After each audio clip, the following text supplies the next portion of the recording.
ahead and start today by looking at our bell work. So how bell work works in my class, it is not a grade, it's not something that you turn in, but it is to your benefit to do because you could see it on a test or a quiz.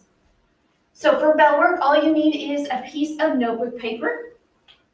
Just a plain piece of notebook paper will do. And we're going to review what we did on Friday, which was simplifying expressions with algebra review. So let's go ahead and simplify this first expression. Remember we talked about how to simplify expressions? We use the acronym PIMDUS. And if you want, you can pause this video. Since you can see the question, pause the video, do it yourself, and then play the video back and check and see how you did on it. But let's go ahead and simplify this. First thing I'm going to do is work on the inside of the parentheses first. So we always want to work on the inside and then work our way out. 2 minus 8 is -6 squared minus 31. I'm going to leave my brackets and my little squiggly lines, the set bars, all the same because I'm not done with them yet. Next step, -5 minus squiggly bar 4 minus 6. Exponents on the inside, -6 squared is 36. And squiggly bracket. Next step, let's keep going on the inside of those parentheses because I'm not done with them yet. 4 minus 6. The inside here, which I'll highlight, 36 minus 31, that goes down to 5. Squiggly bar. Next step, now we're done with the brackets, let's go ahead and work our way out. So the next thing I see is these squiggly bars. Let's simplify everything inside there. -4, 6 times 5, that's our next step with the multiplication. 6 times 5 is 30. All right, keep working on the inside of those squiggly brackets, that's a -5. Minus 4 minus 30 is -26. And last step, this double negative changes to a positive. -5 plus 26 is positive 21. That is our final answer, fully simplified. I do like to see work, so I can see maybe if you made a mistake, like if we would have made a mistake up here, then I would have been able to see if your work was correct as you kept going till the end. So I like to see work, so please show your work on these problems. The other thing we talked about on Friday was evaluating expressions. We talked about evaluate meant to substitute. So we're going to take what we know and substitute it into our expression. 4/3, that can stay the same. Pi, they told us to put this 22/7. So I'm just going to put that in place. And then the next one, they told us R was 3. So in place of R, I'm going to put a 3. And that is our answer. You are more than welcome to type that into the calculator, but since we're trying to do this without the calculator, my goal here was just to make sure you knew what evaluate meant, and that's what it means, substitute in, so you can stop there. Okay, so let's go ahead and take a look at what we're doing today in our lesson video. Today we're going to discuss adding, subtracting, multiplying polynomials. We are still in chapter R, we're in section 3 though, because we're reviewing your algebra skills. Now would be a good time though to go ahead and pause the video and get out either a piece of paper for your notes, or you can use the notes I posted online. I posted a copy of my notes as well as a fill in the blank version, so you can print those off. Really good to follow along with me as I go through our lesson today. So since we're talking about polynomials, let's go ahead and define first what a polynomial is. A polynomial can have constants, variables, and exponents, but never division, that's your first blank on your notes, division by variables, and no fractional exponents. No fractional exponents. Let's go ahead and use this definition we just talked about to decide whether these examples are polynomials or not. So as we look at A, 3x cubed minus 2x squared plus 8x minus 9. Well, I don't see any division here, so the first one's good. And there's no fractional exponents because all of these exponents are whole numbers. So this is a yes. This is a polynomial. Fits our definition. Good job. Next one, B, 2 minus 6 over x squared. This one clearly has the division by exponent, by variables, because it's got a variable in the denominator, which means that this is a no. This is not a polynomial because of that variable in the denominator. C, let's see, I've got negative 4x squared plus 6 root of x minus 9. So this looks fine when we first look at it, but the root of x, recall from your algebra classes, the root of x is the same thing as x to the 1/2 power. Now, as we look at that, notice that it is a fractional exponent, which means this is a no. This is a no, not a polynomial because of that fractional exponent. And last one, D, 8p cubed plus 9 absolute value of p. Absolute value bars, our definition didn't say anything about that causing a problem. There's no division and there is no fractional exponent. So this is a yes. It is a polynomial.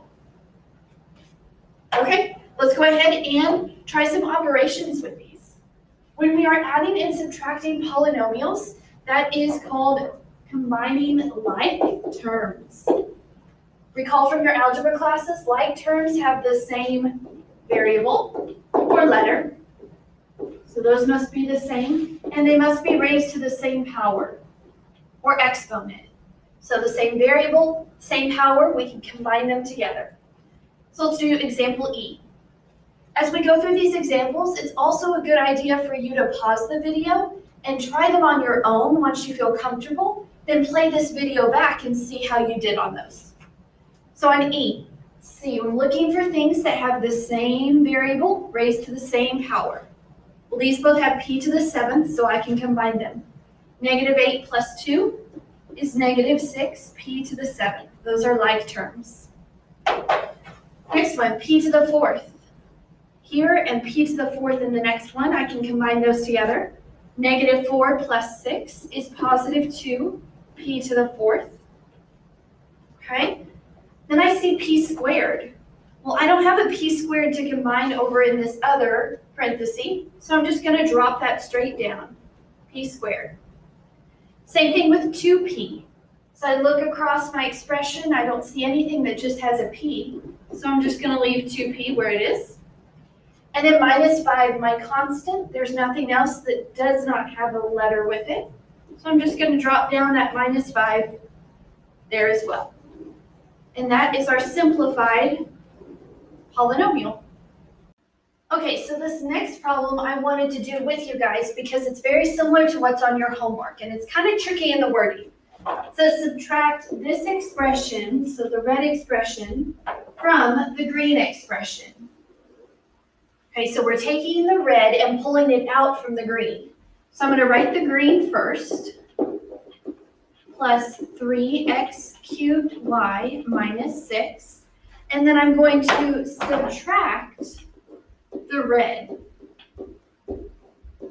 So just be careful on your wording on this problem. We're taking the green minus the red. And now I'm just going to combine like terms. Negative 7, let's see, I've got x to the 5th y squared, x to the 5th y squared. Negative 7 minus 9, make sure you subtract every term in the red. So we get negative 16, x to the 5th y squared. Okay, now I'm going to move on to my x cubed y and x cubed y. 3 minus negative 5, minus a negative makes that a positive. So 3 plus 5 is 8. X cubed y.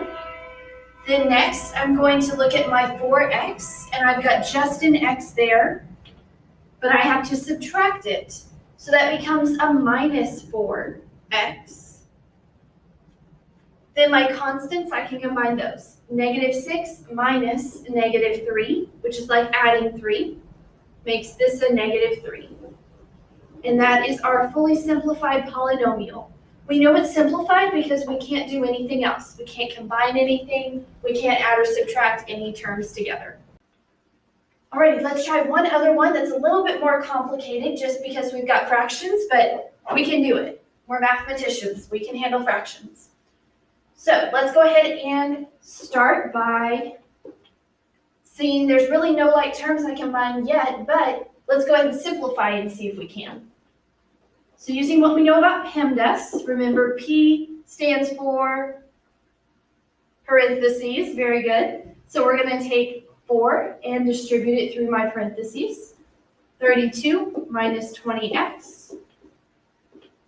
Close my bracket. Plus, I'm actually going to go ahead and distribute the 2/3 here as well, just to get rid of the other set of parentheses.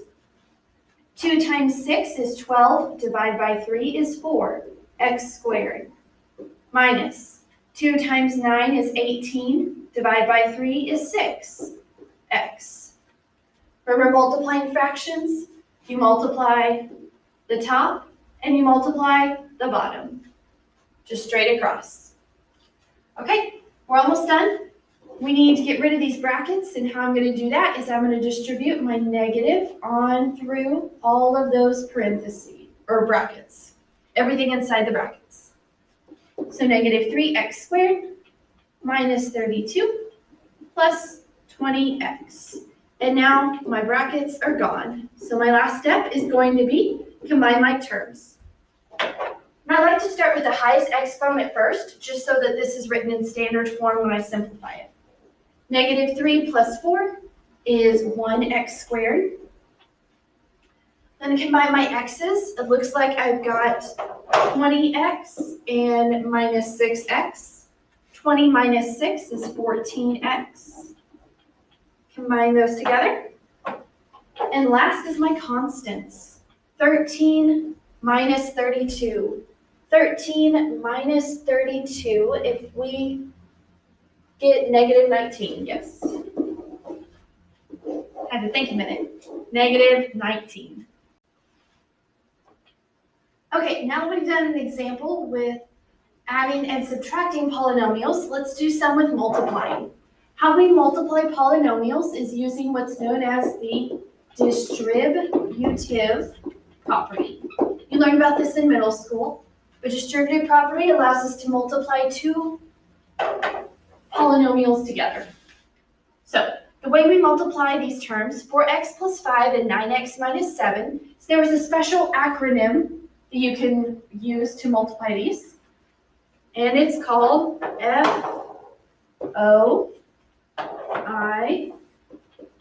and L, FOIL. And that's what we're going to do, FOIL these two terms together. So first, F stands for first, so I'm going to multiply the first terms together. 4x times 9x is 36x squared. Then O stands for outer, so 4x and negative 7. Multiply those, negative 28x. I stands for inner, so my two inner terms, 5 times 9x is 45x. And then last is 5 and negative 7. 5 and negative 7 make negative 35. When I multiply those together, now I'm just going to combine like terms, my last step. 36x squared, that can't combine with anything because there's nothing else that has a 36. It has an x squared with it. Negative 28 plus 45 is 17x. And then drop down my minus 35 because that does not combine with anything either. That's our simplified polynomial expression. Let's try another one. So this next one is the same kind of setup, two binomials. So we're going to use FOIL again. First, outer, inner, last. The only thing we have to be worried about is these are fractions. So you have to pull back your elementary knowledge of fractions and use that here to multiply. So multiply the top, multiply the bottom to get our numbers. So 2/5 times 2 over 1. I just put a 1 just to make multiplying a little bit easier for us. 2 times 2 is 4. 5 times 1 is 5. X squared. First term done. Outer term. 2/5 x times negative 1/2. 2 times negative 1 is negative 2. 5 times 2 is 10. Tack on my x. Inner terms, negative 4 times 2 is negative 8. Tack on my x. And last, negative 4 times negative 1/2 is positive 4 over 2, which makes 2. So I just simplified that, 4/2 to make 2. Now let's just combine like terms, just like we did on the last problem. 4/5 x squared. Notice I've got two x's here, so those can combine together.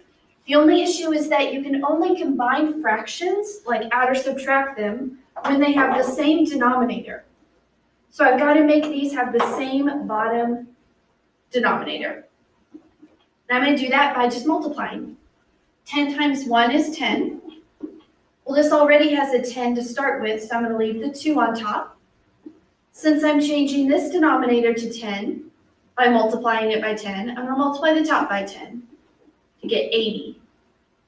And I can keep my plus 2 because that does not combine with anything. So we can leave that. And last step, just combine like terms, continuing that process till we're done. Negative 2 minus 80 is negative 82. I'm going to keep that in green so we know where that comes from. Negative 82x over 10, and just bring down the plus 2. Okay, you can stop there because that's all really we can combine together. Since it is a fraction, you could reduce, so I'm going to draw an arrow. And you could keep the 4/5 x squared. That would stay the same. The plus 2 would also stay the same. You can reduce the green fraction, though, to negative 41 over 5x. You're more than welcome to reduce that. So you can leave it like this term, or you can put it in the simplified form. I would accept either version. Okay, on this next problem, this is very similar to what we just did. The only difference, which is why I wanted to do this problem with you, is the squared up here. Remember, whenever we have something raised to a power, that means to multiply. So I'm going to multiply it twice and write it twice. So because this is a 2, I write it twice. Now I'm just going to FOIL. If I were you at home, I would pause the video right now and see if I could do this problem on my own. See how I did, and then you can play it back and see if your work matches mine. Let's go ahead and simplify this, though, using FOIL. 2/3 times 2/3. Remember first, 4/9 x squared. X times x is x squared. Next, the outer terms. 2/3 times negative 4 is negative 8/3 x.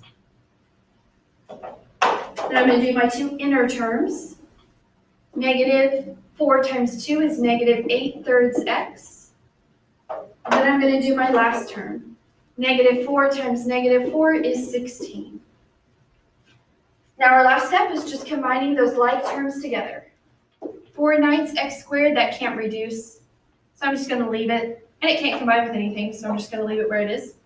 Negative 8/3 and negative 8/3, those combine because they already have the same denominator to make negative 16/3 x. And then last is the plus 16. That can't combine with anything else. And that is it on that problem.